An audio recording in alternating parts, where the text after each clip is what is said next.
Você já parou para pensar no que realmente faz parte da nossa história? Seriam apenas aqueles monumentos antigos, como castelos imponentes e igrejas centenárias? Ou será que as músicas, as festas e até mesmo comidas típicas também contam nessa lista? Bem, a resposta está no conceito de patrimônio cultural. Mas o que de fato significa patrimônio cultural? Ele nada mais é do que tudo aquilo que representa a identidade e a memória de um povo. Porém, aqui temos uma pegadinha. Isso porque nem tudo que faz parte da nossa história pode ser de fato visto ou tocado. Alguns patrimônios que podem sim ser tocados e vistos estão na arquitetura e na arte, enquanto outros que não podem ser necessariamente vistos ou tocados vivem na música, nas danças e nas tradições que são passadas de geração em geração. E é exatamente isso que torna esse tema tão interessante e ao mesmo tempo meio confuso. Mas fique tranquilo, porque hoje, ao longo desse vídeo, vamos descomplicar melhor a diferença entre patrimônio material e imaterial, e assim entender como os dois são essenciais para preservar a nossa cultura. Mas tudo isso você só vai ver depois dessa vinheta. Roda aí!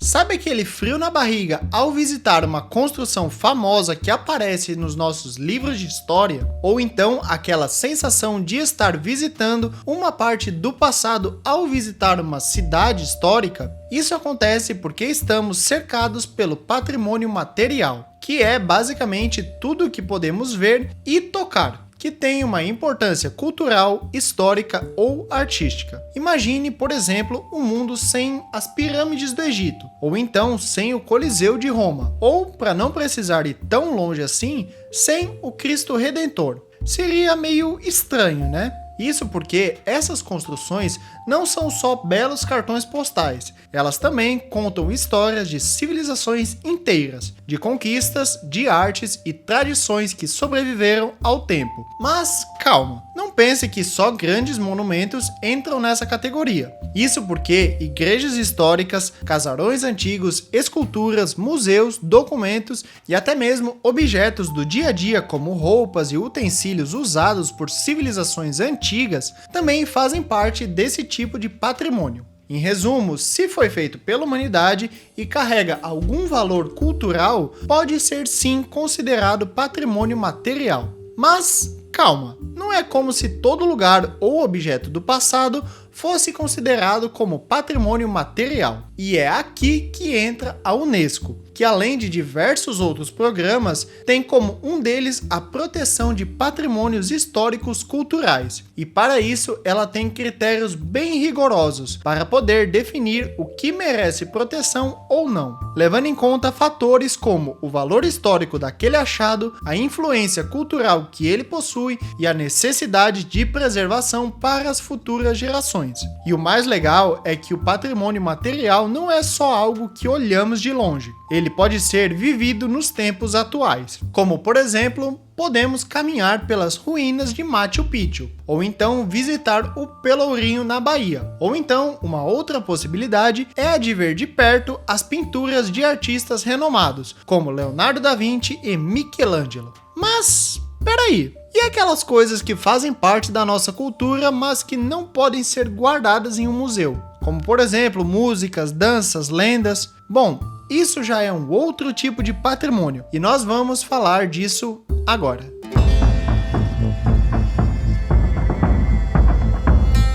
Alguns dos exemplos que podemos considerar como patrimônio imaterial, como falamos no tópico anterior, são as músicas, as danças e as lendas. Mas agora me diz, como que a gente guarda um samba, que faz parte da cultura do Brasil no museu, por exemplo? Ou como que coloca uma festa tradicional dentro de uma vitrine? Pois é, fica meio difícil de fazer isso. E é exatamente por isso que existe o patrimônio imaterial, que é tudo aquilo que faz parte da nossa identidade cultural, mas que não pode ser tocado, só vivido e passado adiante. Vamos continuar no exemplo do samba. Ele não é só um ritmo, e goste você ou não, ele é um pedaço da história do Brasil, que surgiu lá nas rodas de batuque, misturando influências africanas e brasileiras. Outro exemplo bem comum envolvendo a cultura brasileira é a capoeira, que começou como uma forma de resistência dos povos escravizados e hoje é reconhecida mundialmente como um patrimônio da humanidade. E tem mais, o Círio de Nazaré, no Pará, que reúne milhões de fiéis em uma das maiores procissões do mundo, é patrimônio imaterial, assim como as línguas indígenas que carregam séculos de cultura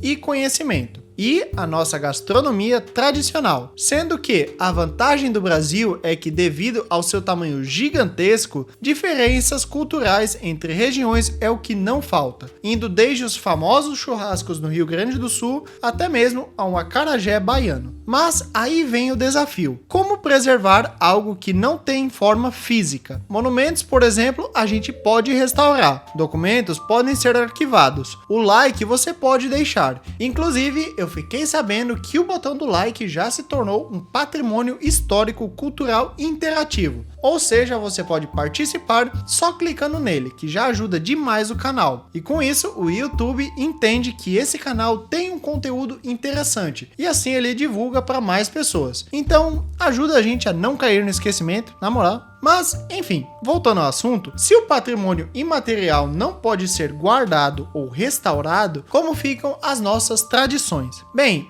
a resposta está na transmissão de costumes. Isso porque o patrimônio imaterial só sobrevive quando é passado de geração em geração. Ou seja, se ninguém mais aprender a fazer um prato típico ou a tocar uma música tradicional, essa cultura simplesmente desaparece. E é por isso que existem iniciativas para valorizar e manter vivas essas expressões culturais. Inclusive, muitas festas populares recebem incentivos. Grupos de capoeira ensinam novas gerações. E até receitas tradicionais são protegidas para que não se percam no tempo. No fim das contas, o patrimônio imaterial é como um fio invisível que conecta o passado ao presente. Ele não pode ser tocado, mas pode ser vivenciado. Afinal, cultura não é só o que a gente vê, é o que sentimos também.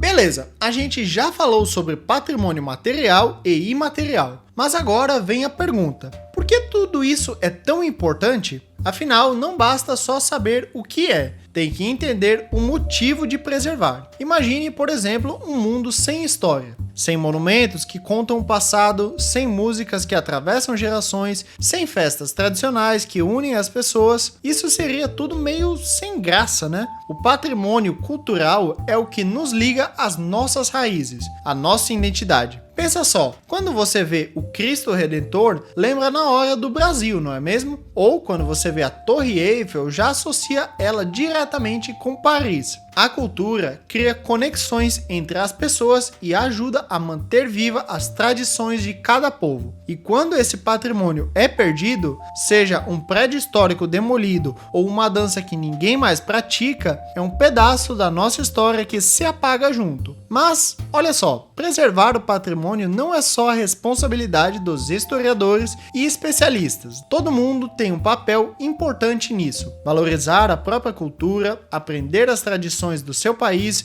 e respeitar a história são formas de manter esse legado vivo. No fim das contas, patrimônio cultural é muito mais do que coisas antigas. Ele é o reflexo de quem fomos e de quem somos, e até mesmo de quem ainda podemos ser. E quer saber o mais legal disso tudo? A história continua sendo escrita. Hoje, as expressões culturais que vivemos podem se tornar o patrimônio do futuro. Então, bora valorizar o que nos torna únicos e garantir que essas riquezas continuem vivas por muito, muito, muito tempo.